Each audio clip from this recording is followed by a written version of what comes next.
Episode 376 of GI Joburg. My name is Steve. We threatened to do it, so we're gonna do it. We're talking Skybound's Silent Mission title. 5 issues, 5 characters, no words. But I'm not alone in this endeavor. I'm joined by my buddy in the trenches. It's Paul, the deadliest pencils. Hello, sir. Hello. I thought we were doing a silent issue episode, so I wasn't sure if I was allowed to speak. Somebody had to do it. The low-hanging fruit. Let's see if Rob can top that. Hello, Rob. No, I think poor Paul did it the best. Like if we had to be silent this entire episode, bad radio, or maybe good radio. Maybe, I don't know. Maybe better radio than Like, boom. the three of us weirdos could muster. But we're not just a trio in this episode. No. We have Colorado correspondent 86 Cujo. What's up, buddy? You know, if people are talking silence, I refuse to be.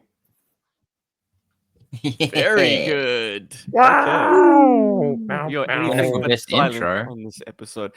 Now, I think before we crack into the comic books, and for anyone who doesn't give a rock about print GI Joe anyway, let's catch up on what the hell you guys have been doing. I mean, like, it's Cujo's stepped away for a while, but like for the rest of us, we have not been together in a podcast for a couple of weeks. So, what? Paul, explain your absence, sir. What is going on here, Paul? Okay, so we had a convention. The most recent is a convention that I did called Hobby X, and it's a hobby and what's the word? I almost said decoupage, but it's a hobby and crafting expo. I don't even know what that word means. It's French, right? Decoupage. Yeah. Anyway, let's not get into too many details there. But long story short, we wanted to infuse some actual geeky or pop culture style hobbies at the show. And so we went as Gunpla SA, we went as the Warp, which is the mini gaming side of the business as well. And we also brought a ton of like fancy board games and very cool Zoids / Transformers figures from a line called 52 Toys, and they do like Beast Box, Infinity Box, etc. Anyway, it was a heck of a time. It's really cool. I got to do some drawing demos, some art demos on a drawing tablet for a company called Huion. So I wasn't there for that one. And then I'm trying to remember why I wasn't at the last one, the one before then. Did you or did you not pick up some haberdashery skills? Maybe some embroidering? Oh, at the craft show? No. Damn. But in Waste general, trip then. he did, of course. He's always ready to hem a shirt. Let's Do you kick have it over any to shirts? Cujo, man. I know it's been months, but what's new in 2025, brother? What is time to four Flat circle, immortals? gentlemen. Let's see what's been going on. I think last time we chatted, I was already in the Springs. The Springs is an inspirational place. If you're not in the know, Tesla back in the day spent 9 months here and wrote the map for alternating current and what we know as the future. And it's an Olympic city, so I've stayed active. I am cooking up a new comic book. The city has inspired me, so working on that. But I'm also keeping up with you gentlemen, as everybody should. And just yesterday, I was chatting with somebody in the community, and they're like, how strong is Joburg? It's still here. They don't take themselves seriously sometimes, but it's impressive, dude. It's impressive. It's undeniable. And go buy We're a nothing if Joburg not sweatshirt. persistent. No, dude, there's like tons the of cup. Joburg fans out there. They are. They're not all here, but we see you and we appreciate you. Aside from that, Chasing Joe, of course. Steven turning up with the UK. It's a good look, and it's always fun to hear you guys. So, yeah, community's live and well. And, of course, the comic books, which we'll chat in a bit. Robert, what's going on with you, brother? Well, so this past weekend, while Paul was busy with haberdashery, I was busy at Comic-Con Cape Town. probably the second biggest comic convention in Africa at this point, I guess. The hugest yet. Had some great international guests. International artist Jim Chung was there. Very cool dude. But probably the biggest comic book guest I think Africa's ever had was Adam Kubert, who famously worked with with Larry Hama. I mean, that's probably his claim, was doing Wolverine with Larry Hama, and X-Men, Ultimate X-Men, and Ultimate Fantastic. I was about to say, like, his claim to fame, really? Yes, of course. I did the small book called Ultimate X-Men. Well, what we would know him for in the Joe community, and his brother is Andy Kubert, who is the current cover artist for A Real American Hero. Yeah, so I mean, like, guests wise, fantastic. A bunch of really cool guys. Also, and Laura Braga, sorry. Oh, and Laura Braga as well. Yes, a beautiful Italian artist was with us as well. Again, actually, which is very nice to see her again. Let me add a little spice on that. I did run into Adam Kubert. He's the cover artist for Joe, right? And the other one. That's Andy. Andy, and he did. Yeah. He was in Denver with his daughter, who's also an artist in her own right. And they are legacy from the Joe Kubert School of That's correct, Artwork. Yeah. I believe that's in New York. So those folks been in the game for a minute. That's crazy. So it's gone from Joe to Andy to his daughter. I mean, that's fantastic. It was, and when I interviewed him, he was cool, man. He was cool. Yeah. Nice. Yeah, I can share something interesting with you guys as well regarding that. Whoa. So the Joe Kubert School of Comic Art in 1998 or 1999 created a correspondence course for their art school, and I actually, I really wanted to join, so I did the introductory thing. So basically, I've got a letter from them, with my first assignment and everything, to check it out, so that they could assess me for how they would have to assist me, where they would put me in the course. It's really cool. Back then, it was $2,000, which just at the time was just a bit too much for my folks to consider spending on something that would be as risky as a mail order thing. But my friend Candace, she actually she went to that school, and she's a fantastic illustrator that is now currently a lawyer. But she does do a lot of I respect, she's a lawyer, but she does art on the side, and she still does conventions and things. So anyway, I just wanted to throw that little anecdote out there. Hell yeah, brother. Hell I've had back-to-back toy conventions. And I get to take my firstborn into the car, and off we go.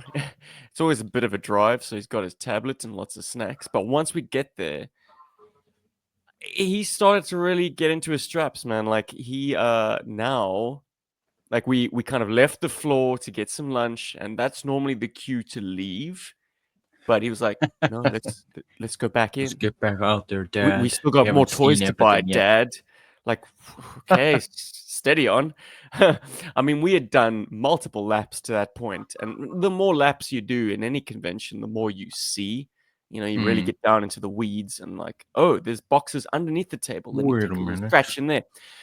So the big find of the 2 weeks, really, for him, is I bought him a Barracuda Cobra, a GI Joe mini sub Barracuda, featured here on the channel in a review that's fairly popular. It has a sort of a functional dive action. You use the little effervescent tablet, which Elliot very cutely calls Vanessa tablets. Anyway, so we crunch up a Vanessa tablet and put it in this thing, and it works fairly well. We spent over an hour in a public pool just diving and resurfacing this thing, and it's just also ruining their pH. I think you need a Vanessa tablet half the size of that pool to actually make a ding in it. But anyway, Paul, it's wonderful. He really takes to that stuff. Very heartwarming to see him actually play with a GI Joe toy for as long as that. I mean, he's mainly into Hot Wheels still, but that's cool. That's really cool. I got some stuff too.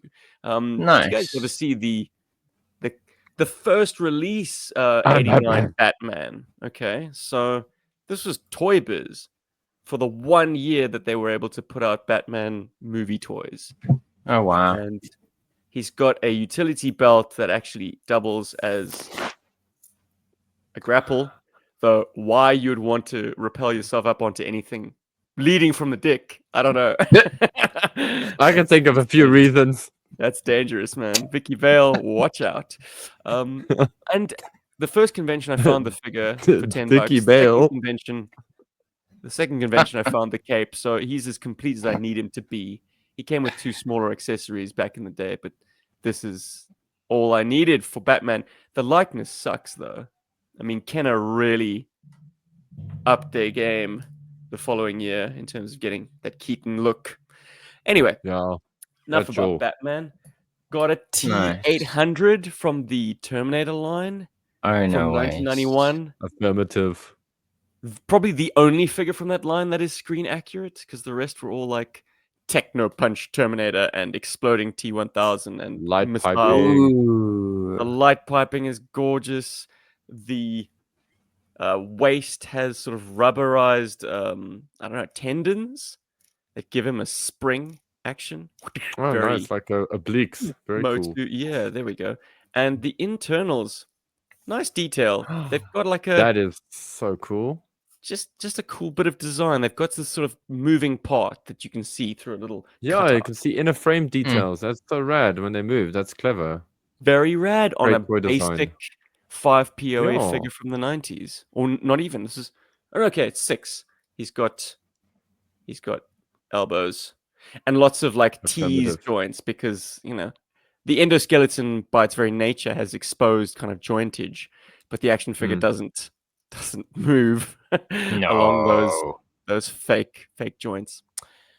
Finished my Sky Patrol collection with Skydive. I have the leader. I don't have his helmet, his pack, or his guns, but it's good enough just to have this guy barking orders.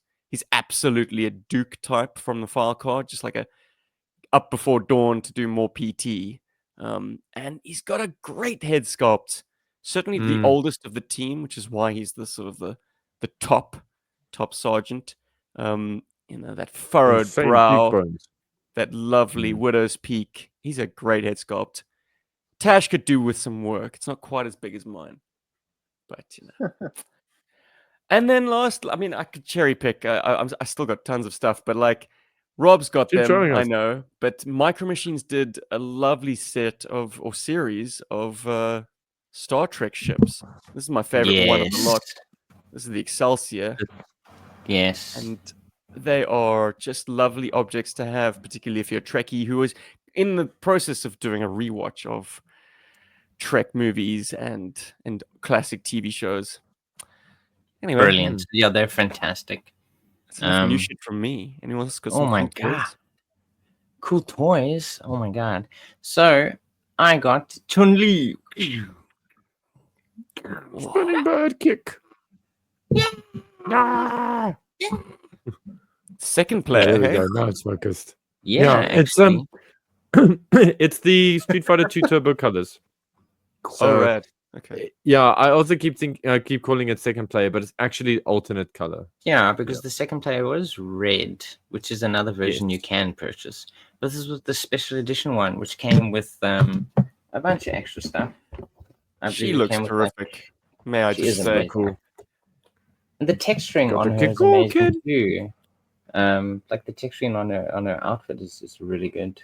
And what a great package. It's got the background of her stage. Oh, that's a Yeah. lovely Yes, and piece it's of pixel wider. art. Yeah, it's also wider than the Kinda comes normal with the- release. With the extra heads, which is not included with the normal version. And it actually comes with 2 of them. One that you can actually give to the normal version, and one so it's actually colored for the blue outfit version, the main outfit version. Cool, hey? So it's like And you if- get the if you victory didn't hands get as it- well. Yeah. Well, you yes, have I the think that hand. expression tells it all. That's her jumping up and down and doing the peace symbol and So cool. very That's happy. great. And you got the Kikoken, which is not with the original one. So the original only has the lightning kicks, Yeah, you and get then this the one's got the lightning Kikoken kicks. now. Yeah, which is gorgeous. It's got like an extra little like bubble inside there. Mm. You can kind of see that. Oh, Yeah, it's got Yeah. like little bubbles in there. where does that intentionally. attach to herself, her body? Where... So I think they would attach to her fist, so she kind of like Oh, Yeah, you push it out. Yeah, if you make two fists and you push them together like the top Yeah. of your fists together like that, that's what's supposed to go in the cookware can. And it comes like a cool. little In fact, I stand, actually so think that it's you can meant to be actually open hands. push it up separately. It's very wonderful cool. toy, Rob. Well done. Oh yeah. Hell yeah, brother. The only thing, Rob, sorry man, I don't want to like steal your thunder. Are there any other cool things that you got, or? No, that's it. I'm light when it comes to buying things. I mean, I bought my sister something. It's a very early birthday present, so I don't have it yet. But it's I called hope a she doesn't watch the Labubu. show. Oh no, she Labubu? knows about it. I got it for her on the day. It's called a Labubu. It's like a little blind box, funny little eared figure thing. It's kind of like small. Oh yes, I know those. It's got like Yes, fur on it, and you get like a random one that you can find in the packaging. yeah, designer figures. So I got her one of those. She's very happy. Nice, She's a like, oh my Labubu. goodness, a Labubu. Hey, boo boo. The only super cool purchase that I made recently that I feel like is worth mentioning on this podcast is I got the Metal Gear Solid board game. My first board game. I suppose in my entire life, it's maybe my second board game. My first one being Cluedo. Metal Gear, the board game, is amazing. I actually don't have it here for camera because it's quite a heavy box and it's got a lot of Come details, and we could actually end up talking way too long about it, and I don't want to distract. But it's in short, it replays the entire Shadow Moses incident, so the first Metal Gear game, and you get to play it. Yeah, the first Metal Gear Solid. Thank you, Rob. Yeah, not to be confused with the 8-bit game, the NES game. And wow, amazing how it's been translated into a board game. But then again, that does go with my theory. If you can make a game work on a tabletop with no electricity or code, you can make a game work on screen. But yeah, fascinating. Like it's been a fascinating experience. And some things to like sort of just mention is that you got a whole bunch of miniatures of the main characters. So Snake, Otacon, Meryl. Then you get Meryl in a disguise. You get the cardboard boxes with Snake inside. You get your bosses: Sniper Wolf, Vulcan Raven, Liquid Snake, Psycho Mantis. You get everything. You get everything. Great. You get I didn't get like the deluxe version, but the deluxe version has actually got a Metal Gear Rex. But in this case, in the box, it's just a card. And then it comes with a box which is looks like a memory card. So when you play the game and you acquire certain items, you keep them in the memory card because the game is perpetual. So you start in the beginning and you keep playing. So you can just save your progress by saving your equipment. And it's like multiplayer. That's so Celia and I have actually been playing it together, like going co-op. It's like co-op Metal Gear. It's a really cool concept. Anyway, a lot of fun, a lot of like interesting things. I'd love to do something like that on the show. If you guys are ever keen, you can set up the camera. Oh, I'd love to play set up the board. I think you guys would dig it, man, because you don't need to hold cards. Everything is like there, you put it down and you can see it visually. You know what I mean? It's not like you have to hide anything from the other players. And it's got VR missions, dudes. What's the game board like? Because that's always a selling point for me. Is So it like it's the various different areas of Shadow Moses? Yeah, so it's actually 15 like puzzle pieces that are like A4 size or an American letter size, if not a little bit bigger, and they've got a back and front, and you actually assemble the levels. So the first, man. yeah, so the first You need one a lot of starts floor with one space block. to play this game. Yeah, actually, there are moments where you do. Yeah, it's pretty insane, man. And then like the VR missions, as I mentioned, like allows you. They do weird configurations of those zones. And you can play them with or without bosses as well. So you can put the bosses into the VR missions and it makes it tricky. It's a whole thing. Like I said, I'd love to do like some kind of a special episode where we play some Metal Gear on the show. But we'll need like a good, I'd say, 2 hours just to But is maybe there like an a hour silent beforehand. mission? That's the question. Well, technically they're all silent missions because you're not supposed to be talking. But I hear you, Cujo. I I'm picking up what appreciate the you're putting down. segue. So let's talk comics. Awesome. So starting with, I suppose chronologically, let's do Beachhead first, yeah? So what's the concept here? The concept is they were inspired by the Silent Interlude, issue 21, and essentially Skybound didn't want to pay a decided let's letterer. do 5 new let's do 5 new silent issues. Let me pose a question that we can answer at the end. Did you feel like it was a niche or a gimmick that should be tapped? And after looking at them, did you feel differently? Anybody? Well, you don't have Okay, to- well, I was gonna make this point later because it maybe is gonna Well, be the main thrust Something to consider. of what I have to say about these, and that's War. not every scenario warrants a silent mission. I think you need to contrive a way for there to be no speaking and no inferred speaking either. You know, it's not like these are all centered around a character who can't talk and a ninja assassin who just doesn't have anything to say. You know, there are moments in issue 21 where maybe Destro is saying this way as he runs up the stairs, but like in these issues, there were a number of instances where I'm like, these characters would be having a full-blown conversation at this point. There's no way you can convince me that they should be silent when they're, you know, nursing a wounded foreign soldier back to health, or rescuing Roadblock and Lady J, or Lady J and Roadblock having a cup of hot chocolate. Like, there's so many situations in these books where I'm like, yeah, I don't know if they understood the assignment. Well, let's not curve them too hard up front. Okay. Well, that's it for my main criticism. I'm like, these didn't all need to be silent issues. They weren't cleverly enough plotted to make the entire 20 pages a silent affair. I think all of these characters can be in completely silent situations, but the writing on these wasn't up to that. Anyway, that's my main criticism. Well, then I suppose it then comes down to how you perceive a silent issue to be. Then actually, that's kind of the way. No, these are just issues that have no word balloons. Like I think that's how I would encapsulate my criticism. These aren't necessarily silent issues in as much as they're just issues that have no word balloons or sound effects.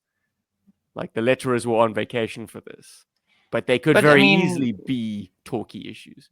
But a lot of the details do still come through in the art itself. I think that's kind of the strength of a silent thing, is that you, by actually poring over the panels as you go through it, you do pick up details that are necessary to understanding the story as you go along.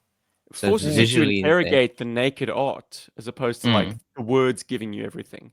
Because let's flip the script and play devil's advocate. There is a weakness to having overwritten GI Joe books. Sure, it's great for entry-level fans, a kid who wants to understand more about how GI Joe operates, how a modern military operates. Like Larry has held our hands through our childhood, adolescence, and now adulthood, whether we want it or not. Like, he's always been high on the exposition, high on the details. Sometimes it's just a bit too much. You do things the other way around, it forces you to like read those details in and really appreciate the art a little bit more for the storytelling. So there's my praise. I would say this, and we can all give it a little bit of context going in, but I do know this, that these books created a buzz and they sold out quite a bit. So I definitely think it's something that found its audience, but I agree with Steven and it does the context match and will it resonate? So they did it again, those folks at Skybound. They managed to have a bestseller on their hands. They can't seem to help themselves. They can't seem to help themselves. I mean, I believe the GI Joe Kickstarter that they did when they kind of like reprinted all of GI Joe was like the highest selling comic Kickstarter ever. And recently they just did a Transformers one, which reprints all American and all British Transformers in 6 gigantic books. And that is now the highest selling comic book Kickstarter of all time. So they can't help but create like Simon Furman stuff and everything. Very cool. But I would say this. Go ahead, Steve. Yeah. Oh no. Cujo, you haven't really had a chance to say anything. I'll wait for you, man. Oh no. Quite the opposite, brother. I'm very sneaky. But no, I was just gonna say that these books did move. I found myself asking the question, and I don't know if I have an answer for it yet. Did these work because they were one shots, If it was called GI Joe One Shot, would it have sold just as well? Because it's not, like you guys said, like steeped in lore. You know, it's just one person's mission. So I'd be interested to find that out, if a one-shot mission book would be just as popular. I had two big So, things going for it. Like, Mhm. for a long-time GI Joe fan, it's fun to see the focus squarely on like another character. You know, you don't have Snake Eyes in the mix. Ironically, for a silent mission, you've got a focus on Beachhead, on Jinx, on Roadblock, Spirit, Duke. Okay, Duke's an A type character or a top tier character, but that's rewarding for a Joe fan, but also like for someone who's not. These are great entry level books, and the art I keep coming back to is placed, you know, more prominently without any words. So they're lookbooks, varying different styles. Love that. So Let's my feel it. impression on these when I first heard about them was that they're kind of gimmicky. That was like my first impression. I was like, okay, they're gonna ride the silent issue thing, and okay, and I was like, I wasn't like being cynical about it. It's just like it's a good idea. You know, you can make. I think it's a fun and niche concept. But having looked through or having gone through them, I do tend to agree with Steve. I feel like a lot of these books didn't need to be silent as a rule, you know. I think the moments that like for me when I think of comic books, there's two schools of thought, and that's what I'm going to bring to this. Firstly, you're supposed to be able to draw a comic book without any word bubbles. I may have said this a few times before in the show. You're meant to be able to write or draw up a comic book without word bubbles and describe the most basic part of your narrative, you know, for the reader to understand, you know, like sort of to get that information. It's kind of a comic book rule. I don't know how many artists these days adhere to that concept, but it used to be like a big thing. Actually, now that you guys mentioned the Joe Kubert School of Art, that was one of the things that they used to actually speak about in their notes. And then the second thing is I grew up reading a lot of manga that wasn't in English. So a lot of my first comic book experiences were actually not in my first language. My first ones were Tintin and Asterix in Flemish, which I would read in broken Flemish because it's easy to understand with my Afrikaans brain.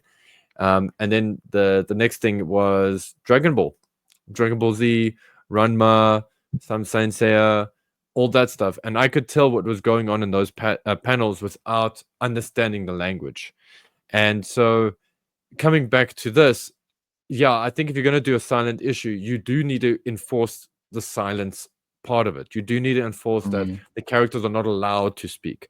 In this instance, it felt like the characters were allowed to speak but didn't. And that there were too many like silent nods, like, I understood what you're saying just by looking at you. You know? So But yeah. But that's just my 2 cents. Yeah, at the Ross? same time, I think it's what can make something silent is just the choice of moments that you're choosing to put into a panel. So it is the moment after someone's spoken. It's the moment before someone says something. So I don't think it's more like the situations don't demand no talking at all, but they have chosen those moments just before and after, generally quite well, I think, across all 5 of these comics, where you do get that sense of they might have just said something. So I don't think it's, at least for the way that I came into it, my conception isn't that like they didn't say a single thing the entire time, just that we are seeing the moments between the words. So we're Good seeing the counter, moments Rob. before and Oh, after. I love you, dude.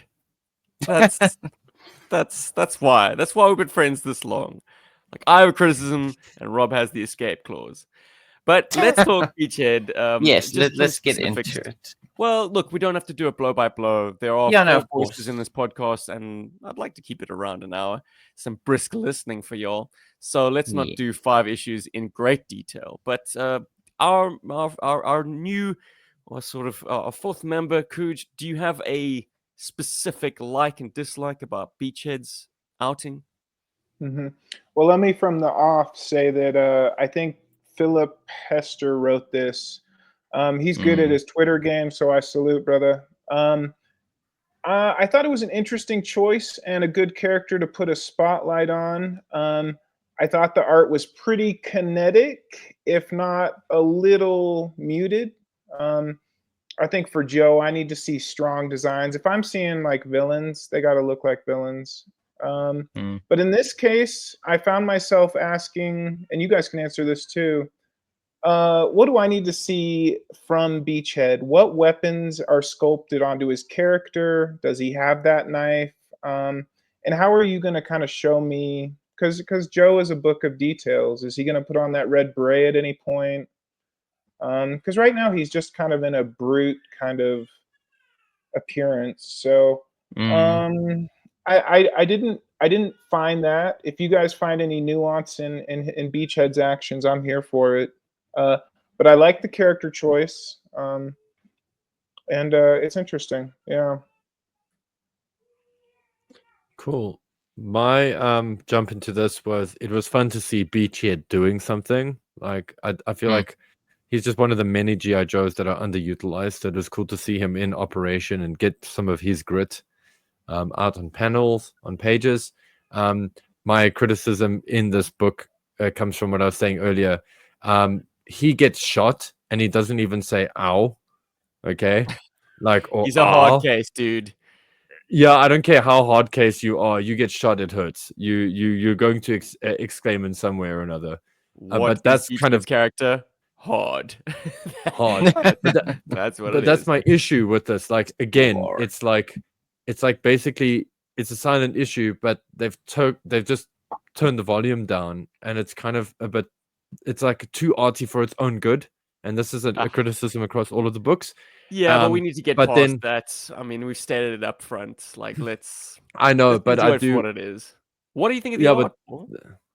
I actually really like the art. I like a lot of the sort of geometric design to the characters and line art. Cujo said it earlier. The kineticism is great. Love the movement of the characters.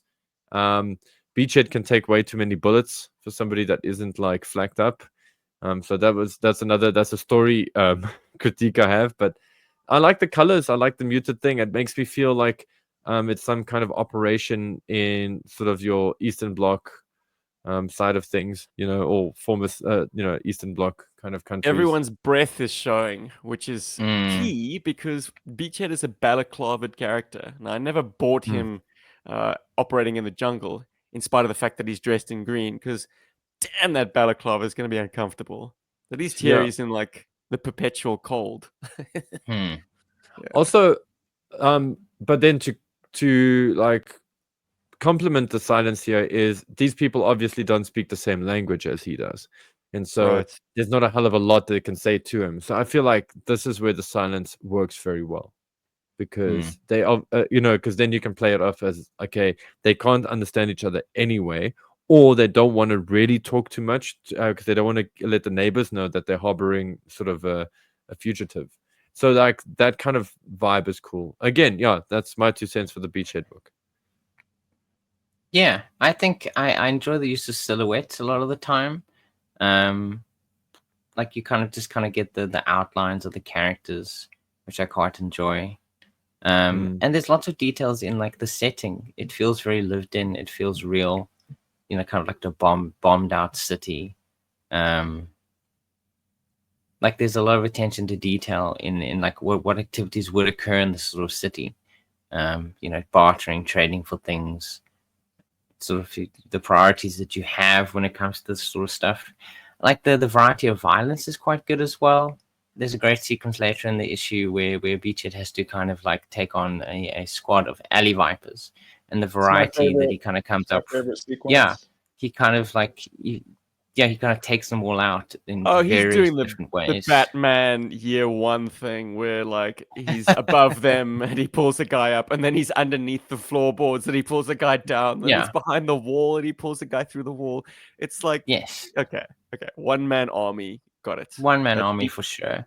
That's Beachhead's I think it's also very clear storytelling through the images. Like you know exactly what's going on, there. what's happening next. It's gorgeous. The designs of the characters are very good as well. Of the Cobra, are very key. But yeah, I think what Paul said, I think, well, I mean, like, why is Beachhead, and I suppose Cujo touched on it too, why is Beachhead the main character of this? It really could literally have been any of the soldier G.I. Joes in the end. Could have been Leatherneck, could have been Recondo. There's nothing that kind of makes him stand out as what is the reason for him being the main character of this issue. I don't know if I have issue with the character, but I want to see the gear. I want to see the clips in action. I forget what else. Does Beachhead have a knife on his figure? Is it on his leg? On the boot. Look, Kuchi, I mean, yeah, you weren't going to get your wish by the very premise of this. It's very much a soldier broken down. It's kind of Doesn't like even stripped have down. any kind of medical gear to patch himself up. So hence the side quest of like the girl having to go and barter. But it's okay. Like Beachhead, to come back to Rob's point about why Beachhead, I'm going to say, like, now that I've mentioned it, it's firmly like in my mind that Beachhead is the Batman of G.I. Joe. Always wearing a mask, always stoic, always like ultra hardcore. Yeah, man, he's the one guy that your focus would fall upon to take out a house full of, or a building full of alley vipers. I guess. I mean, the only one I could think of who tops that is obviously Snake Eyes, and I'm glad they didn't go that route. So, yeah. One more point I would make before we get too deep is Diana Davis, whom I have crossed paths with, was the creative consultant on all these books. She's somebody that's active in the community, and if we're in her ears right now, yeah. She's been in Joe books since IDW. I bumped into her at a convention. I didn't even know it was her. But, Oh wow.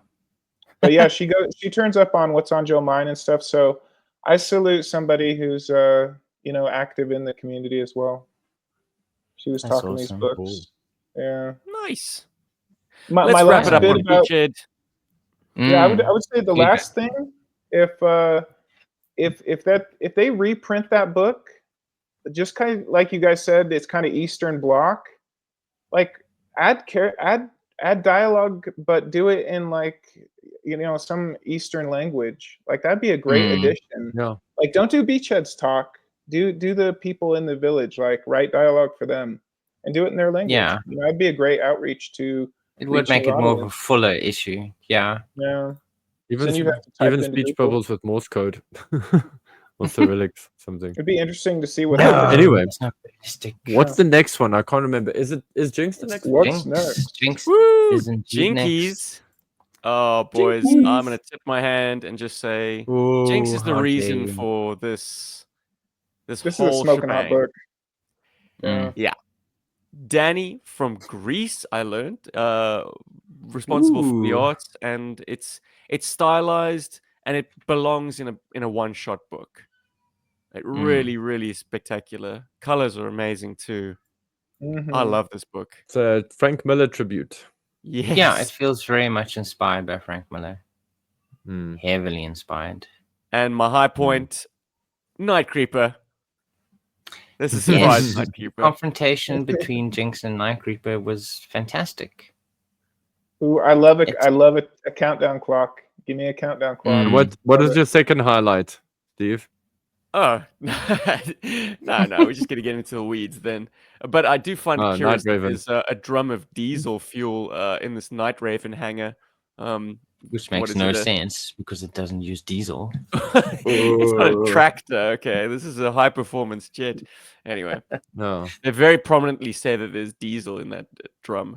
Or it's of all the lettering in this book, that's the only one really. It's probably the stereotypical way of showing like this is a hangar, and what would you find in a hangar? Fuel of some sort, I guess. Yeah, you could also put a flammable logo there. I love the Sega Mega Drive that she's jerry-rigged to Nice. Explode. Sewer shark. If I had to lead with my only criticism, I don't think this thing actually could take place in 20 seconds. No. I feel like the amount of stuff that occurs in here, it is not 20 seconds. But We'll have to reenact it. I tried Yeah, we playing it would out have- with my action figures. It ran into about 4 minutes. Yeah, it Nice. really would, because especially like the setups of certain action beats, like when they come out with the gigantic Gatling gun, it's like, was that really just set up in a random hallway facing down inside where we are right now? So it definitely doesn't take 18 seconds, but it is nice to kind of have that timer there. And I suppose that is also, you'd have to have it be 20 seconds anyway. It's counting down the number of pages. So it's a conceit of the format of the comic book. But that's really one of the only criticisms. I enjoy the clear, if sometimes overly accentuated emotions, which the over accentuation of the emotions kind of makes sense because a lot of the characters in this, well, actually, other than Jinx, all the other characters in this are completely masked.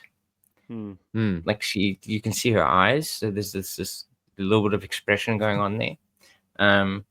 But like they have to kind of over accentuate their body language so you can kind of get the idea of like, oh, it's about to explode. Or yeah, so that was the only thing that I found myself criticizing. It's a pretty decent introduction. I'm gonna give it a gorgeous. 7.5. Hell yeah. Night Creeper enters the frame. Nice reveal. I love the colors used for this book. On the Night Creeper, you got the Night Creeper's colors, which is primarily purple and gray, and it's got a bit of a burgundy. But I love the little interstitial colors, like the reds. The sort of edge create lighting. Which Yeah, still I love feeds that into 'cause- the general palette of the entire comic book. And I like that's it because probably- it's something I relate to, because it's something I Mm. do myself. And that's also So- probably why Crimson Guards were chosen and the Night Creeper, because they all kind of have that similar color palette to them, ranging from red to burgundy. It's a very red book. Contrast to the blue. Yes. Mm. That's another strength I think of the book is it's minimalist.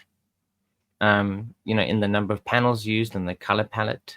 And also We're what not this a one has robot, overall. damn it. There's no Persistent, robots in huh? here. The genius But- behind this book's art. Oh, sorry, Rob. I thought you No. were done talking then. No. What I was just gonna say, this is the only book of the 5 that kind of has an urgency to it. It does, even though it doesn't take time real time, it is in real time. It's kind of paced towards being real time. She got me. Yeah. He So, kind of knocks her out and The runs genius away. of this book, I find. That can't happen in a second, honestly. Like Night Yeah. Creeper examining the blood on his hand, that gut elbowing Jinx hitting a Her wall, head. seeing stars, which indicates that she's been blacked out for a sec, maybe more, and coming to, like, huh, where'd he go? Yeah, for sure. But those are things you kind of have to suspend your disbelief, I think, to kind of If just. IDW.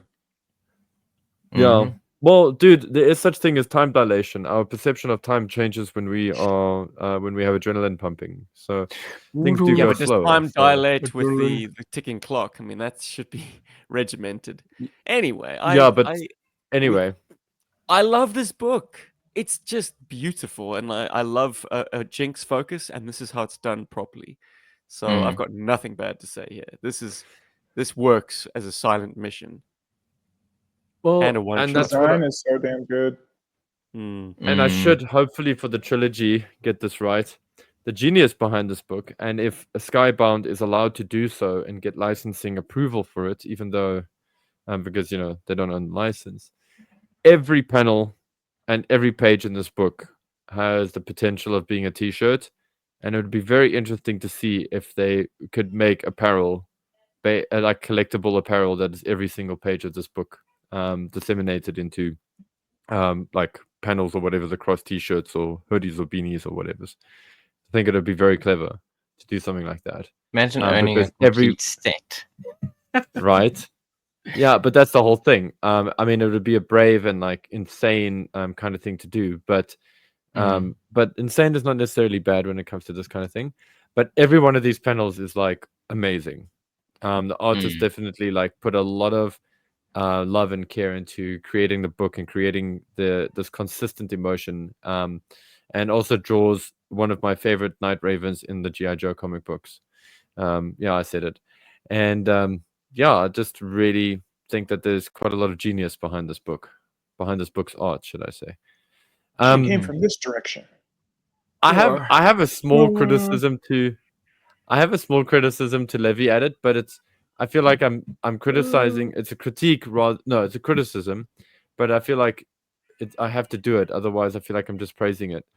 The actual event, a bomb going off and Jinx escaping, is like it's like going to get coffee. It's a milk run for GI Joe, if that makes sense. It's kind of like that's just part of the job, and so I do appreciate that there is like an artistry and there is a good respect for that moment. That's a or to good have that thumbnail right moment. there.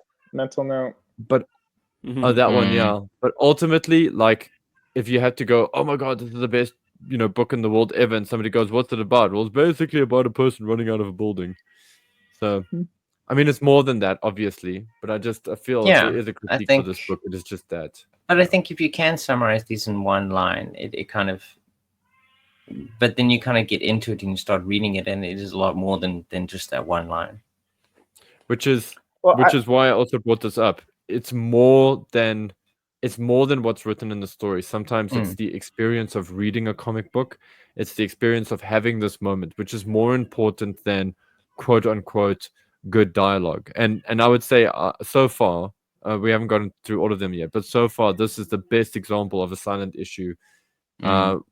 Outside of the original silent issues. Yes, again, it's a ninja, but yeah, it played well. Sorry, Cujo, you wanted to say something? No, I would echo that definitely, or Danny definitely understood the assignment for a silent mission. I would also say that this book is better because it returns to these Crimson Guardmen. It adds a complexity to the story where you're seeing both sides. It's not just here's a badass, it's here's a badass and then a couple people trying to clean up a mess. And I definitely appreciate sweating this through story their helmets. I know it's stylized, but they're very definite beads of sweat rolling off a Crimson Guardsman helmet. That's cute. No, this worked for me as the book closed. That's strong as hell. That's very Tarantino. Those poor CGs. I'm not a robot, damn it. Anyway, we do what we must in order to present these comics digitally for y'all. Guys, let's move on. Tip my hand once again, but that was a oh my goodness. I do feel, unfortunately, that Spirit is perhaps the weakest. Oh no, Stephen. Why are you being so mean to Leonardo Romero? The art is not to blame. I think it's gorgeous. I just come back to the fact that this story, like, why does this fit the concept of a silent mission? It's because there's one GI Joe and it's an animal companion. Yeah, no, maybe, I don't know. Why? I think there are far more fascinating ways to use this concept. But I'm not in charge of making decisions, and also I guess you got to get a main character out there. Spirit does fit the bill. Somewhat underutilized in modern Joe. Well, it certainly fits the theme of kind of what his strong points are. He's accompanied by an animal companion, Freedom, who does assist him in his battles. It uses all his abilities: a tracker, a sharpshooter, puts him in a setting that is very appropriate for him to be in. But then also puts him up against something that might be too much for him to handle. I love that this okay, so I actually really like this silent issue.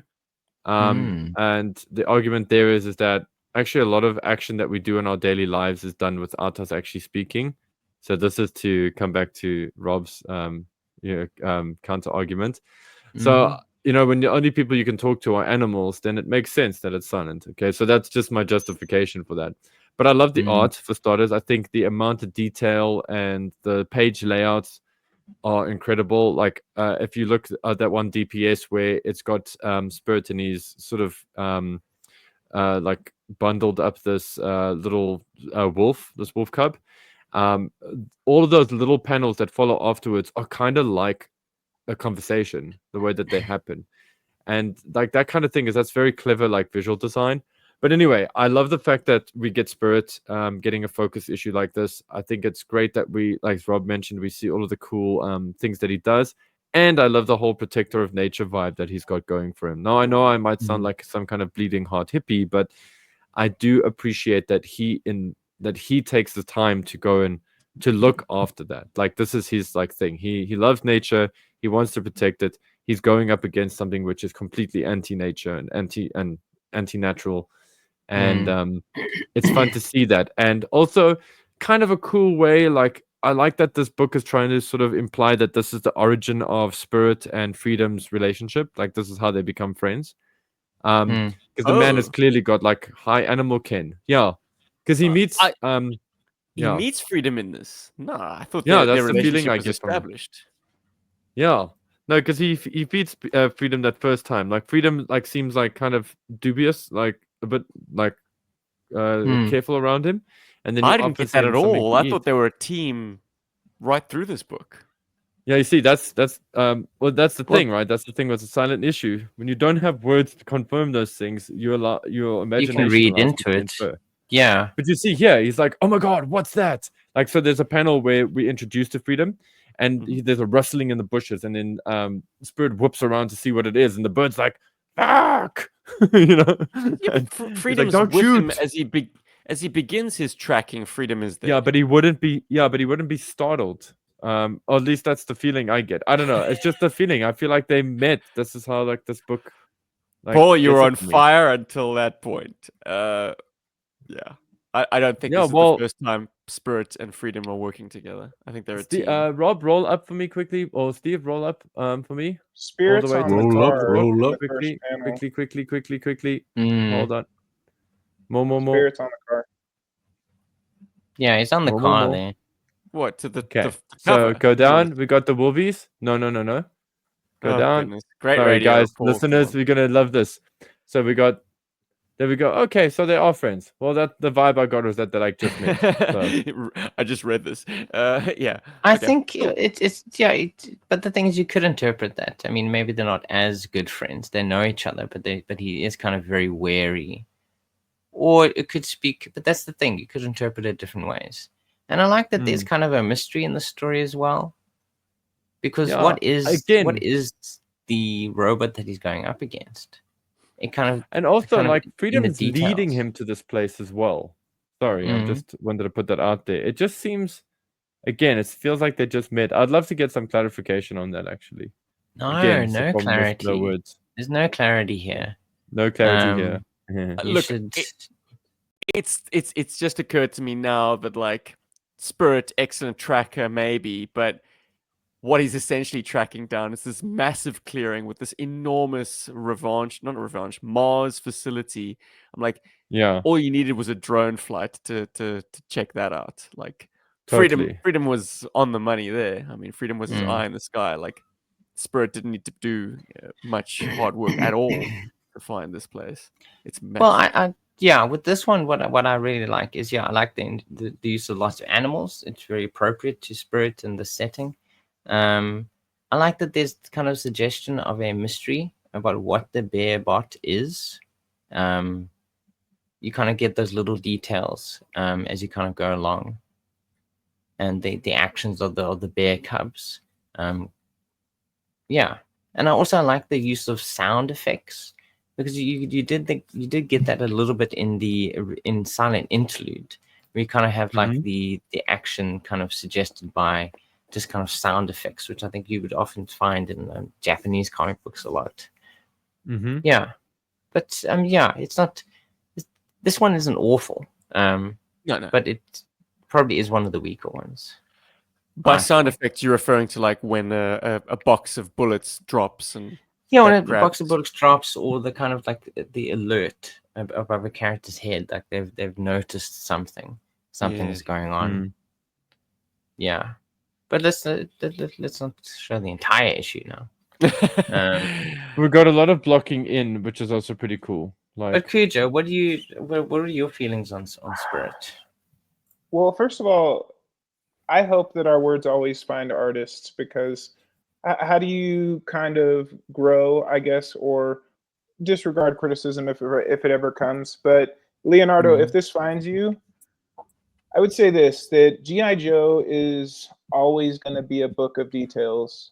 They may not be overt, but you take Spirit. You know, he has a dart gun. He's a tracker. To me, you had me like when I picked up this book, I looked at it for about a week because I was like, I have an idea of what I want out of this book. You had me up until the robot. You lost me at the robot. And it's again about the details. Like there's so many. It could have been snake armor. You still would have had me if it was snake armor. But I want to see Spirit versus Shadow Tracker. That's what I thought I was getting served when I saw that book. That could have been interesting. For me, Ooh. you have an amazing character. Ooh, I wanted to love it. I did. I kind of like this machine though. I think it's quite like insidious Dude, what they're stop right implying. there. Stop right there. That's some Dark Horse robot BS. I can see this on an Imperial cruiser in Dark Horse Star Wars. Yeah, actually, well, I mean, there's a human being characters. Well, there's either a human being in there, or some kind of human animal chimera thing, or it's an animal that's inside that thing. Yeah, You know, that's been like rewired to work with the actuators of that suit. So it's quite evil actually, which I really like. Again, it's yeah. Yeah, I'm sure it should be a satisfying juxtaposition, but there are robots on Cobra, so give me that. Give me that. Yeah. I think we're dealing with a pre-Cobra situation, though. I saw that. What did you guys make of that emblem? What was that? Well, that's Mars, isn't it? Mars now has, in the Energon universe, anyways, it has this sort of. Oh, Destro yeah, but this is is yeah, but the thing is, this is a real American hero spirit, so that means it is set in the original Larry Hama universe. It's not set in Energon. He is a robot. That's fake news. Yeah, it's confusing to me. This kind of now sharing of design assets. Yeah. Well, I believe by having a real American hero in the front, it means it is set in the original Larry Hama / Marvel universe. This isn't in the Energon universe. I know, and I mean, and the way these things are plotted, it bears that out because they've got tomahawks, they've got various things. But like in a moment like this, I'm struggling to understand. Kind of takes you out of it. Yeah. Well, because I feel like all of the other ones are a lot stronger in their use of established designs of Cobra outfits of elements of a real American hero, the toys, as well as the original comics. While this one kind of does stray a little bit more from that to kind of tell its own story. So I think this one feels a bit like a prequel as well. Yeah. I mean, I still enjoy it, but it feels the least G.I. Joe of the 5. Which makes sense, because it also feels like this is pre-G.I. Joe spirit. Yeah. Agreed. But yeah. Roadblock. They jump around. I mean, don't let the chronology or overhanging continuity get in the way of a good story. Yeah, just enjoy this character and this moment that we're presenting to you here right now. It could happen at any point in the history. This might have been 1984. It's a post-Cobra logo. Ooh, this could be in the far future. It's Roadblock time. Roadblock time. Why is his gun called Edna and not Mardus? Why not? I'm actually not sure, but it's not the first time I've heard it called that. I think yeah. Okay.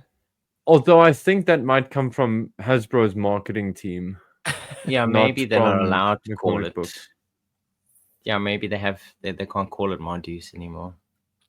So this book is by Andrew Cronke. I hope I'm saying that right. With Francesco Segala's colors, and love a snowy setting. Love the fact that who's the colorist in this book? Francesco Segala. Whoever did the colors, I tip my cap. I like the worn colors on Roadblock's look there on the cover. It's a good look. I love the cold colors of the interior. And the fact that this is a Roadblock book that's set in the snow. Like, we're not seeing... Like, Route 1 would have been do a snow job story in the snow. But no, we've got main character focus Regular Joes can operate in other environments. Like we're not seeing, and when the rescue team comes in to pull Roadblock and Lady J out, it's not Sub-Zero, Blizzard, Snowjob. It's Tunnel Rat, and who else is it? Leatherneck, I think, in like Arctic gear, which is great. More of that, please. Because I used to use this as a very hard line with my toys. Like I would only ever use environmental specific characters in the snow. But no, Joes can operate in the cold weather. Come on. And go Yeah, over take Tunnel wherever Rats. they want. Yeah, the Too setting bad is gorgeous. Love when I see a Cobra Wolf on the page. One knock though, Andrew. I don't know if you have the toy to hand. I'm sure you didn't. But an ice snake is more or less the size of a VW Beetle. Like it's a 2-seater in the front cab. Like he's kind of drawn them as like it's basically the size of a snowmobile with a roll bar over the top. But How are you feeling about that beefy boy? Do you Which like one? that modification? Wild Weasel. No, I'm talking about if you scroll up to the top frame, it's not really that important. Oh yeah. That big snowmobile thing. Do you like it when they kind of morph vehicles a little bit? prisoner do. transport. It's an amazing vehicle. It's got the right branding on it for sure. Like presumably three big Cobra logos. Like it's so toyetic. Interesting. I actually suppose they were like trying the to small invent ice something that- daggers. They were trying to Yeah. invent something that fitted in with the rest of the vehicles. I didn't think much Also, of they it tried to- positively or negatively. I thought it was just like a giant square traveling through the snow. Yeah, it's an establishing shot, right? I mean, we're just trying to see where the action's going to go. Again, I like the use of the small ice daggers from a designing a page point of view. It's good to have 3 different shapes, sizes of things if you can. So, like having the smaller vehicles juxtapositioned with the big transport vehicle, it helps to create a cool sense of scale. So I'm all down for him not making it And the size for the of listeners, rounding out the trio, it's the Cobra Wolf, of course. the medium A heavy vehicle. hitter. Love that vehicle. Cool. Beautiful like detail in the art here, hey. To the point of insanity. Like I think these pages must have been really intense to do. Like really great color design as well. You know, we have shots like of inside the transport container, and it's got the red lighting. We've got our prisoner revealed. It's April O'Neil, called the Ninja Turtles. But no, I'm messing around. Who It's do just, we think again, this great is? designs. Is this Cover Girl or is this Lady J? It's Cover Girl. It's Lady J. Are you out of your It's tree? Cover Girl. It It's felt Lady like Cover Girl, J. you know. I just felt like Cover Girl. No But way. it's not that obvious if Rob had to ask. So Are you this is serious, why why. I'm Paul? You asked. think that's Cover Girl? That's why Yeah, I'm I got asking. Cover because Girl I think vibes from her. You could feel it could be either one. It's J. It's Lady J. Yeah, Yeah, I lean don't know. more I just towards didn't- Lady I've seen J. those breasts before, guys. We've seen them. What? It's a dead giveaway. The cleavage. The cleavage. It's there. True, she does have more cleavage. She likes to show it off, even in the cold. I like the clear emotions in this one. There's a great range of emotions that the characters show. I appreciate Like the you- I organic line work in the trees, etc. And you really get the sense of the setting, which I think is great, and kind of like where everyone is as Roadblock approaches the ambush that he set up to save Lady J. Allegedly. My biggest And he's going to beef live up to his is namesake probably now not as well. validated. So. And that's just that. Mhm. Why not go iceberg? Why not go iceberg? That kills me. It doesn't kill me, but It it doesn't sell injures as many toys. There isn't an iceberg toy at the moment. That's why. I guess that's true, but I mean me. that is true though, Cujo. It's kind of like the setting does suggest you I don't would think we've ever use seen him on the page. appropriate characters. That'd be a huge flex. We probably have seen him somewhere. Those But are the some thing good is- eyes right there. Yeah, the expressions are absolutely gorgeous in this. Guys, I think this is a trap. It's a trap. Something's going on. Also shows you, yeah. Sorry, just what you guys saying, like, you know, when you guys are like giving words to these dudes. So that is something cool about the silent issues. Yeah, is you that can you feel kind of do it. that. You know, you can feel Yeah. the words that they might say or that they have just said. Mhm. Also shows I you like- how poor. Yeah, sorry, Rob. Yeah. No, who's poor? What's going on? They, aside from the snow serpents, the rest of the guys seem very poorly trained. So their first instinct, they're all green because they're staying Mhm. inside. They're very cold. They don't want to go outside. They keep looking through the slots. Obviously, their directive is to protect the prisoner, like make sure that Yes. no harm befalls or that nothing happens to the prisoner. But Mm. they're not going out to create a security perimeter. They're not engaging. You know, nobody's Yeah. engaging. They're all like so focused on the tree. So, you know, I like the detail you that of idiots. how she knows what's going to happen next. Like Mm. either this was a deliberate trap that she was captured on purpose, or she just knows Roadblock well enough to know what he'll do next. Yeah, or it's in their playbook. Are you referring to when she puts her fingers in her ears? Yes. Love that.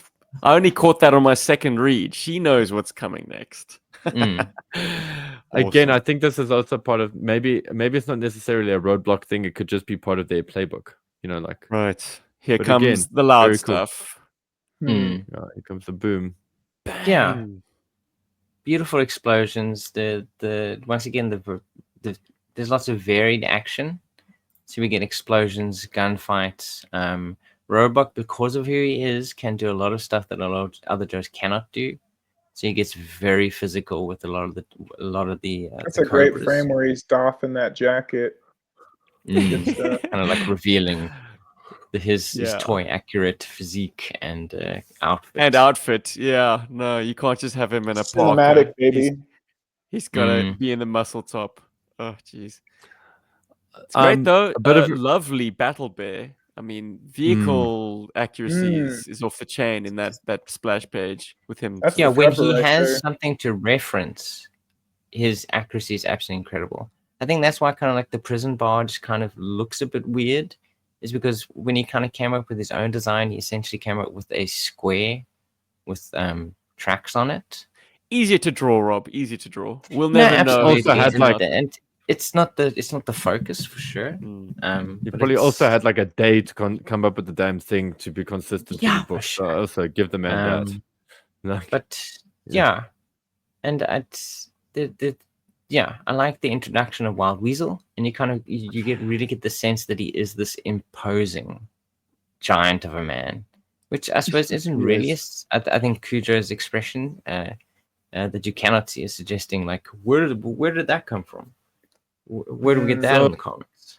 this is the point where this book actually switches into high gear for me, because I thought everything before was fun, but this is when it gets like serious and like seriously cool for me, at least, was that this is the character you put up against Roadblock. I was like, okay. I actually wanna Roadblock see how and this Lady plays J out. / Cover Girl. Yeah. Like they tag team him, which is fascinating. Like The prisoner. one Cobra guy versus two Joes. It's a nice switching of like, you know, most of the Joes are always regarded as superhuman. They can take out an army of Cobras. But no, this is two Joes hand to hand with a Cobra. But let's not get past the fact that Roadblock rips the prison transport door off its hinges. Yeah. Like at that point, it would have been far more economical if, like, because the Cobra driver runs into the back of the cab where Lady J's already dispatched all the snow serpents inside. Yeah, And- she could have just opened the door. The Yeah, prisoner. she did. I wanted that to happen. Like Roadblock's, you know, he's huffing, he's trying to pull the damn door off, and then she just unlocks it. But I think that's the joke. Yeah. Or actually, yeah, the joke would have landed better if that's actually what happened. Yeah. It's I that can't moment see it. It where Snake definitely Eyes is is sent Lady into J. the silent castle to rescue Scarlet. Meanwhile, she's pretty much rescued herself by the end of Yeah. the book. That kind of there's kind of a parallel here with that. Yeah. With the Also, prisoner I can't kind of believe saving I'm herself. only thinking of. I can't believe I'm only thinking of this now, and these like silent issues have given me have magnified it a bit for me. You know, there is a very high possibility that the file cards for the snow serpents and alley vipers, etc., could all be like fabricated. could be all be like overblown to create a false sense of their actual strength. Because the way, I mean, Beachhead nails these alley vipers. You know, Jinx completely destroys those Crimson Guards, and Lady J, I concede it's Lady J, and Roadblock, you know, Prisoner. tear snow serpents apart so that they're either snow or serpent, and it makes you think that maybe it's all propaganda, like it's all like misinformation. And I know I'm reading too much into it now, but I kind of like the idea that maybe we've been duped about how good the Cobra like grunts really are. Very But then you got Wild meta, Weasel. yeah.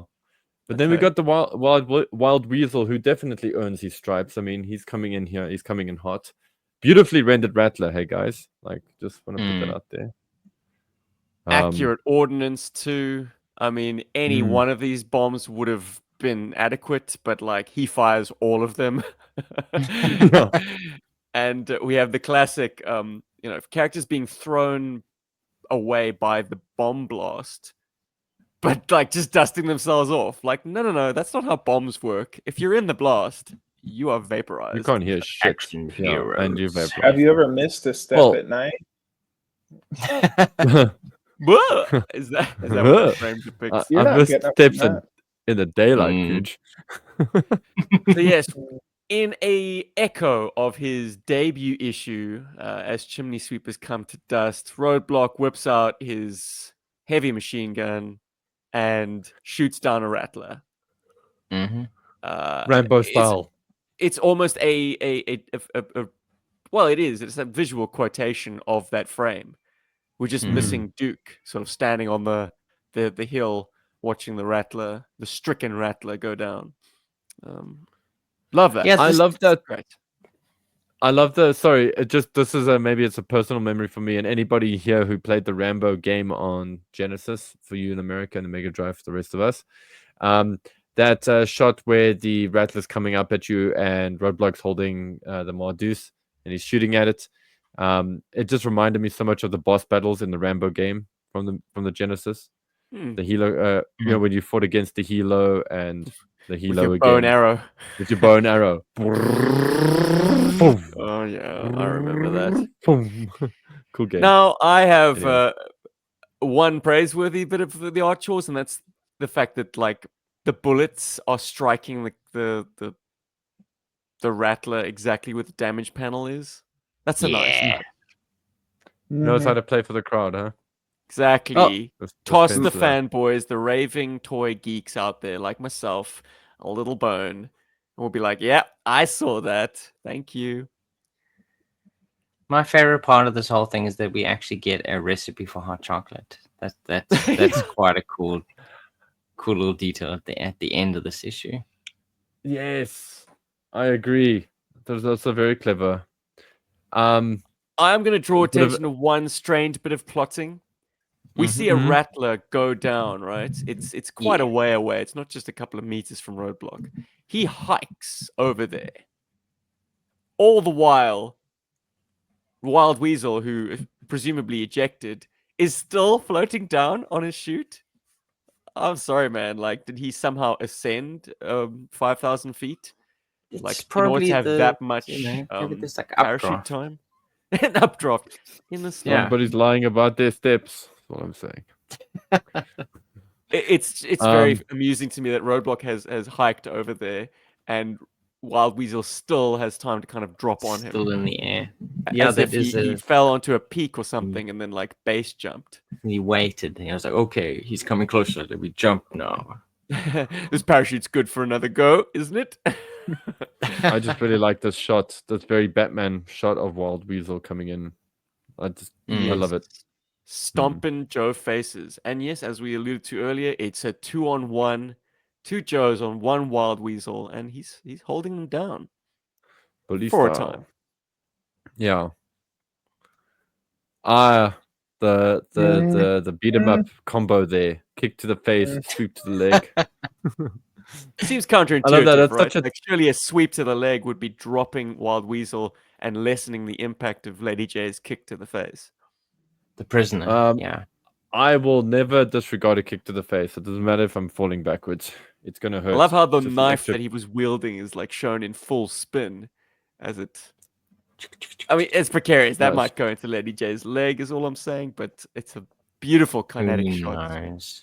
That is the moment to pick in this action. Just So a Cujo, shame is this he's one just too gonna hit the super ball heroic for out. you?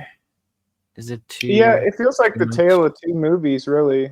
Mm. For one, if you're the artist, I forget the name, but you had the Ice Wolf, you had the dude with the size. We never saw them. True, actually. Nice take and it. and honestly, like, as much as I Snow- like to that's see Ice Wild Viper. Weasel in Viper. action, Yeah. yeah. Mm. Sorry, As much as Chris. I like to see Wild Weasel in action, he's not a brute, he's Mm. I see him It's with a also- 45, not a knife. But I guess he Yeah, does it's a have a knife on convenience his of the. leg. It's a convenience of the story. They kind of wanted him to be this big man, so it isn't Mm. The kind of boss. accurate to the usual interpretation of how we see Wild Weasel. Yeah. Let me offer a backdoor that I wish I'd offered myself in a play motion. This might not be Wild Weasel at all. This could be a generic Ooh. Cobra Rattler pilot, because we have seen this uniform representing generic pilots that aren't Wild Weasel before. Well, then I guess the story is lucky he was the British version of this pilot.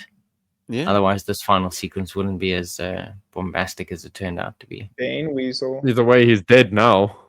Because I'm sorry, like Power No, head he's not exploded, so hard basically. now. No, that's just I appreciate the Dude, mid-level after the characters roundhouse going at kick each to the other. face, he's brain Enjoying damaged. that. Like you What did you enjoy kind of enjoy, seeing, military like, boots. Ugh. Yeah, sorry. I don't know. But I yes, think a they're Fang rescued makes more as- sense than a Rattler. A Fang, and give me some Ice Viper action. Come on. yeah. I don't They think don't take anybody's ever had conquest. wider eyes than an Ice Viper. Check the tape. But yes, isn't that glorious? I wonder if this is true of any kind of like military equipment, that they would give you a recipe book. That seems like a waste of weight. Well, I mean, you can't just assume that people would know how to make things. But then again, also, you probably wouldn't be given something that requires a recipe in the first place. It's a lovely visual description of what Roadblock is thinking. Maybe like he knows how to make hot chocolate. He can probably do a bang up job. But this is a beautiful It little is. graphic. I like for the Or it's the- Roadblock's artistic but- gesture, but honestly, Mm. they should be making pine needle tea, guys. They should be. Would feel more appropriate in the setting. Apologies, it's not Leatherneck and Tunnel Rat. It is Rock and Roll and Tunnel Rat. Roll. Even Ah, better. Like, just take 50-50. OG13 and put him in the snow. Why not? Looks great. It's definitely Throw his him out V2 there. uniform. He's got all the bandoliers and the cap, but with a snowy parka on. Oh, yeah. This book does it for me too, actually. Incredible. Amazing. Is that mid for you, Kuj? Honestly, there's a lot to like about it, but those are my two wrinkles. Like, what weapons do the characters come with? Like, give us the goods. Don't flirt with us. Yeah. Give me Lady J's harpoon gun, man. I want that in the comics. How Yeah, about yeah. Wolverine? That, How dare you? no. We finish up She's with Wolverine. Duke, of course. Main character at the time. Somebody had to pull him. Good old six-finger Duke. Though they did correct that. If you're wondering what I'm talking about, Cujo is about to enlighten you. Oh, honestly, I don't even want to go down that road. But I will say that a picture of Duke shushing did show up with like six fingers. But if you notice at the end of these issues, they have the sketchbook of the artist, and that to me says that they're trying to show that this is an AI. I'm fine with that. I appreciate that image. Thank you, guys. Yeah, it's like we really did draw this, guys. Don't worry. We just forgot Well, how that's many why we pay fingers for comic were books. on the human hand. Did you see where I Kickley gave have- Wild Weasel he gave Wild Bill like 9 fingers? Incredible. That was on the Reaction Plus O-Ring card. The new Wild Bill. no. Really? really? Oh, Yeah. cool! I must check that out. Super 7 is now passing off AI-generated art as card art. It's You so just easy broke to my pay brain. I someone to didn't draw know you that. something. So he was doing an Yeah, well- homage to that. Hmm. Huh. Maybe Oh, trying to geez. create awareness about it. That's why we're There talking about are it now. layers Yeah. and layers. Good Mm. point, Paul. Maybe it's being done deliberately so that it's drawing attention to the the invasiveness language. of AI art. And I'll send that the fact picture that they Kickley did, that you they guys. could be employing an actual artist to do it. Mm. I actually rescind a compliment I gave them now, because Wow. I did compliment them on the fact that they were helping to employ artists, but now, like fuck that. Yeah, nice one, Kickley. So this one, I think, where's Craig? Like, tell me you're a GI Joe fan without telling me you're a GI Joe fan. He goes deep on the choice, or at least to me, it feels like deep choices of characters that he chooses to put into this. So yes, we get Night Creepers initially, as the Doubling kind of down on the infiltrates- Night Creepers. Whoa, Jinx had 1. Duke has 2. Awesome. Wow. Yeah, Well, you not cannot anymore. have, They're gone now. you can't have enough of them. Got but the like- crossbow on his back. I see you. Yeah, there's like proper detailing going on there. But if you want real deep cuts, so the other troopers that he comes up against in this thing are from the Valor versus Venom line. One is the Razor Troopers, Ooh. which I believe came out originally in 2004, around about there, Uh-huh. who are We've got 'em. led by the Razor Razor Claw, Claw. who is the character that Duke faces up against in this issue. And they feel, I mean, I compared them, they feel very much accurate to their toys. Delicious. I mean, they are very obviously Razor Troopers. They have the claws on their arms, which are flipped back. And then you have the kind of the slightly different design to Razor Claw. He's a very unique Razor Trooper. And yeah, Duke is infiltrating an island. It seems to, at the start of this year, it appears to be some sort of revenge for the death of a comrade or something. That's kind of the impression that I got. And as you go through the issue, you kind of discover that he is trying to take out some sort of chemical plant. Yeah, I'm just gonna say now, this is my favorite one. Because it felt like the one that had a story to it, and there was, to spoil it, there's a twist to the story as well, which I quite like. They kind of set up a certain expectation at the start of the story, and they kind of twist it at the end of the story, which I really quite enjoyed. And there's Agreed. some cool imagery in here as well. It's very kinetic, the art. It's not exactly realistic.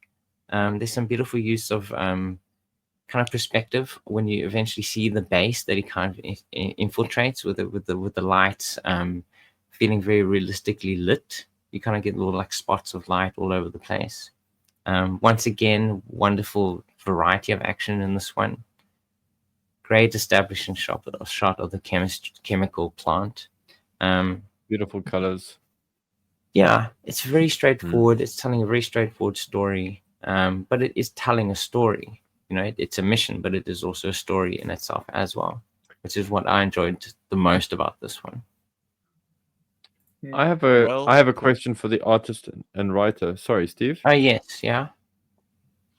I would love because Rob mentioned like this is a very deep cut book because it's got like a lot of nods to some of the modern era Joe new sculpt era Joes, which by the way is the first time I can give those Joes actual credit or those characters actual credit now, because I've never liked how they've been presented until now, so that's amazing. But I also feel like this guy played the video game, because this whole issue feels like the video game. Duke going in, Duke setting up bombs. Even the color palette for this has got a very like NES feel to it. I don't know if that's intentional or if that's just how I'm resonating with it, but like that's the vibe I get, and I love it. Paul, I love it all the way.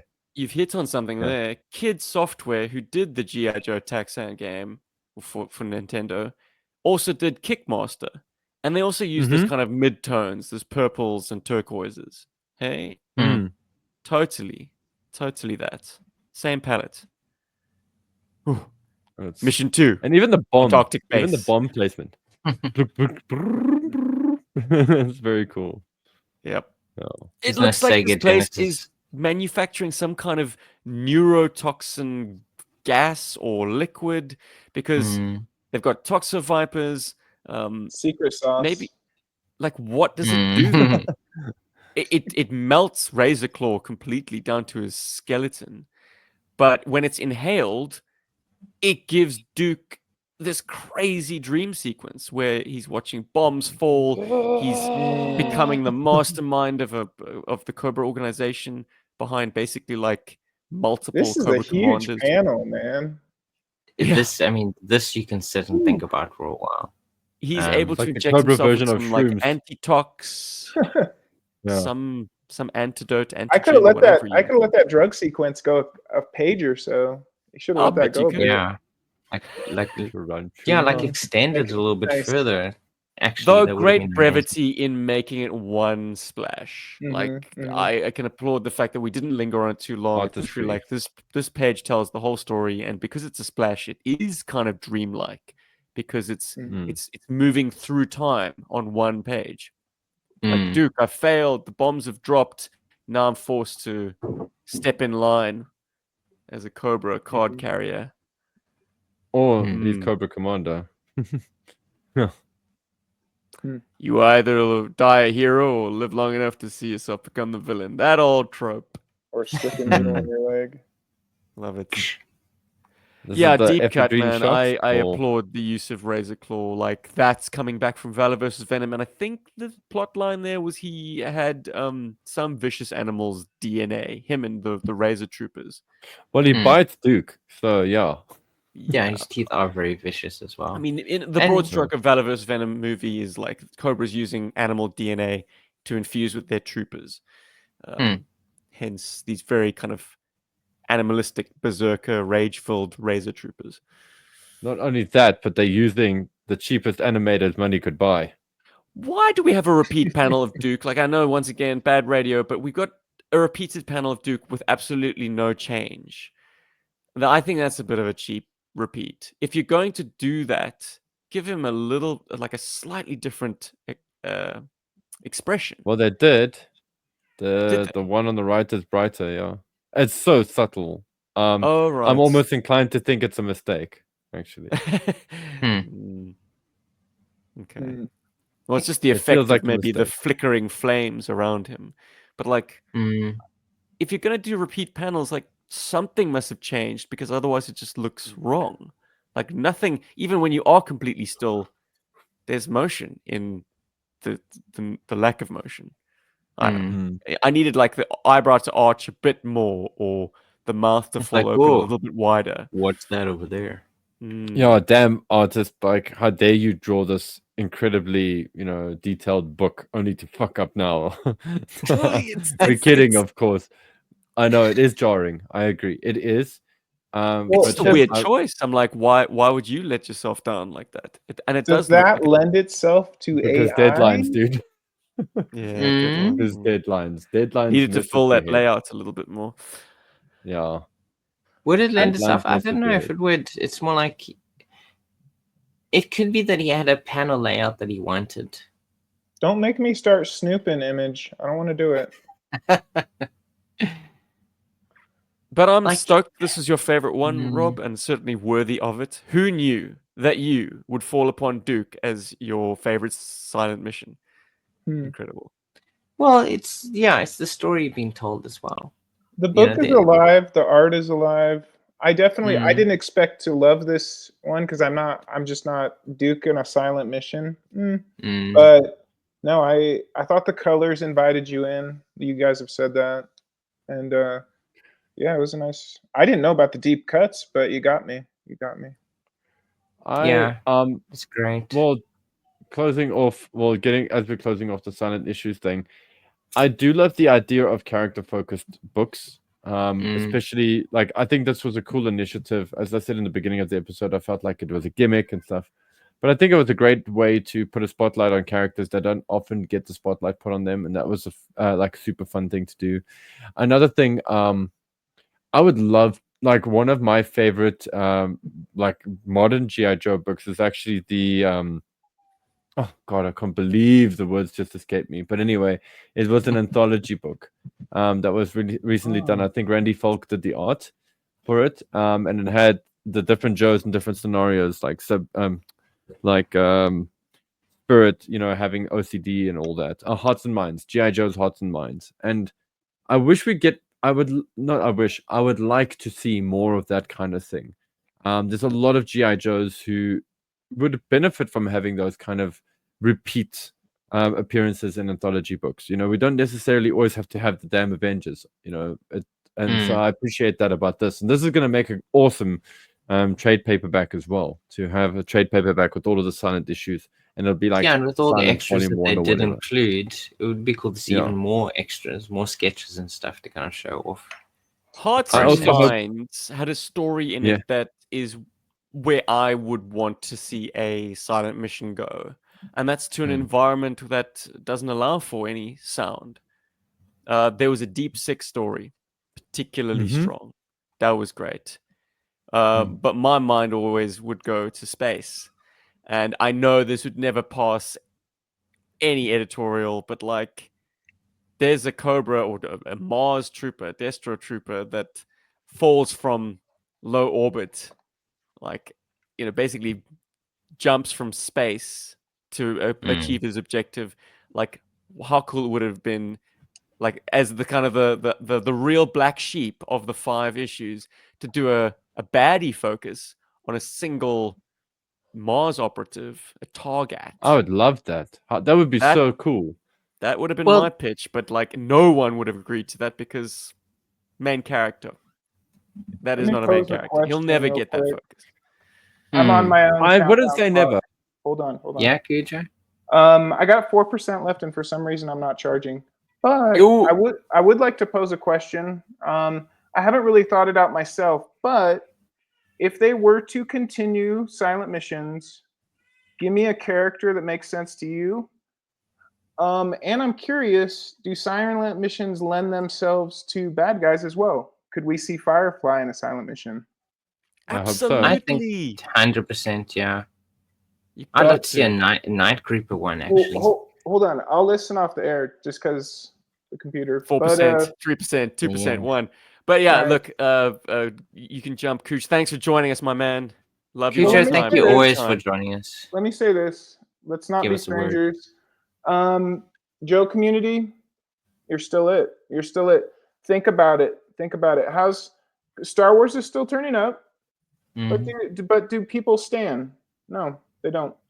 They stand GI Joe, Larry Hama, and then us. Yo, Joe, baby. Hell yeah. Thank you, Joe community, and thank you, GI Bird. Joburg. Thank you, Cujo. Thank you, Cooge. Mm. Have a rad one there. Silent man. missions would not be the same without you. Dude, you know if there's silence, I'm always going to be talking, guys. Hell yeah. Boom. He's out. And while we're making requests to Skybound, sorry, I would like them to have a no ninja moratorium in the bullpen. Oh. Like, and maybe that's that's a step too far. A no Snake Eyes moratorium. They've done well in the Energon universe to go as far as they've gone without him. Snake Eyes. So Yes, and keep let's doing see it. how Please. far I this, feel like they're going how much strong. further this can go. But just to what answer do you- Cujo's question, I think this Yeah. has done good enough business by the sounds of things. I don't know You the would get a sales figures, follow-up but or a 5-issue I- Cobra. I think they got to. I want Mm. It's a I want proven that. model. I want. Yeah, give me the Mercer That's the episode. thing, Give you us do- the Firefly That's how episode. you Whatever. Yeah, that's how you do these things. you know, you Target. keep- Yeah, I think Firefly would be good. Target would be brilliant. I think obviously Night Creeper would be very strong. Do they have to do a Storm Shadow one? No, and they shouldn't. Mm. But you Because know it'll move actually- books. Yeah, Yeah, but technically in the Storm Shadow comic book, there's a portion that's kind of like a silent issue for Storm Shadow anyway. I Mm. guess. So The he's old, already had his time in the sun. That was actually a very good book, by the way. What would be a wild card pick? Because obviously here in these silent issues, we did get Roadblock featured. We did get Beachhead featured as a silent protagonist. Psych Out. Psych Out. I'd love to No. see Psych Out. Yeah. Like And a but like- Cobra. and a Cobra. Cyber Viper. I don't know. Random pick of the week. A bat actually. It'd Oh, be very interesting to just Actually, like that would be very appropriate. Yeah. yeah, like a chest cam on a bat, you know. Oh, that'd be very interesting. The entire thing, the perspective. That'd be kind of cool. Yeah, just I think So, there's one thing we have left to do, boys. Postbox the pit. The Oh my pit. goodness. Drop into our most recent or several recent comment sections and pull out our favorite response or one that we'd like to pull out because it's fascinating to talk about. I have two. My one comes from Viper Scout. There's two. Okay. This is on our discussion of the year 2005, Valor vs. Venom. So Rob and I couldn't figure out why the hell some characters came with paintball guns. Mhm. We should have rewatched the movie or watched the movie in your case, Rob, because in the Valor vs. Venom movie, this is what Viper Scout says, the paintball guns had the antidote to turn the Venom troopers back to human. Thank you, Viper Scout. Okay. You see, I that's would have some great known that synergy if I'd seen the movie. Between toy Yeah, between the and toys. animation. It's cool They, that they come with an accessory that's used in the movie. Okay. Yeah. In an era just where we saw amazing lots of like recycled generic guns, the fact that they went out of their way to sculpt a paintball gun just to match the movie prop, I appreciate that. Anyway, next comment, Smart. please. It's just a pity that you had to watch Valor vs. Venom as punishment for not doing your chores. It wasn't Anyway, that bad. it was shit, man. It was the biggest lot of shit ever. I have no idea. I still have to I watch don't. it. There are very Don't few ruin things it for me. I'd try. Yeah, very few things I'd try to paint with my shit brush, but that is definitely one of them. Wow. Shouldn't even Guess exist. Paul Paul will is- be absent for that Paul is discussion, but I'd really strong. love to do it one day. Anyway. I would love Yeah, to. I'd like to be there. I Paul can would throw some love to vitriol shit at all it. over that I'm movie. joking. At Deadly Pencils, I think we are long overdue to have David join the GI Joburg. Why are you conversation. reading the comment Even- I chose? I have two, Rob, so don't worry. Okay. Well, that was my So one. he's taking both your goes then. Stephen brought Alistair on the podcast some time ago, and it was awesome. I believe it is your turn to have a childhood host on the show. What say you? So this is my answer to that. David is going to use the opportunity to just give me shit the entire episode, which I am not excited. Bring it on. I'm not excited about the concept, the idea of that. But you know what? Having said that, I will speak to him. I do see him often enough. It was his daughter's birthday the other day.